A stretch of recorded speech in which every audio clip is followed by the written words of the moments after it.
उपाशी आणि आपले बायका पोरं मात्र उपाशी. आपल्याला सामाजिक सेवाचं थोडंफार देणं आहे, म्हणून आपण एक देणं म्हणून सामाजिक सेवा करायची आहे, सामाजिक कार्य करायचं आहे. पण याचा अर्थ असा होत नाही की आपला उमेदवार निवडून आला नाही, पडला म्हणून आपण फाशी घेणं, आत्महत्या करणं हा चुकीचा प्रकार आहे. बीड विभागामध्ये असाच एक प्रकार घडलेला आहे की उमेदवार निवडून आला नाही म्हणून त्या मुलांना फाशी घेतलेली आहे. त्याचं वय 20, 21, 25च्या आतना बाहेर आहे. पण त्या तुम्ही जे चुकीचं पाऊल उचलत आहे त्यावेळेस आपल्या आई वडिलांच्या, बायकांचा, पोराचा विचार करा आणि नंतरच कार्य करा. कुठलाही उमेदवार तुम्ही जीव दिला, आत्महत्या केली म्हणून तुमचं परिवार सांभाळणार नाही, तुमच्या परिवाराची काळजी घेणार नाही.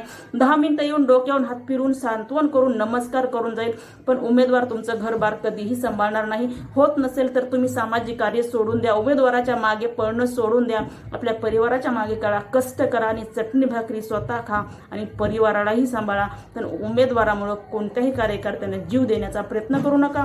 ही मूर्खपणाची लक्षणं आहेत. जय हिंद, जय महाराष्ट्र.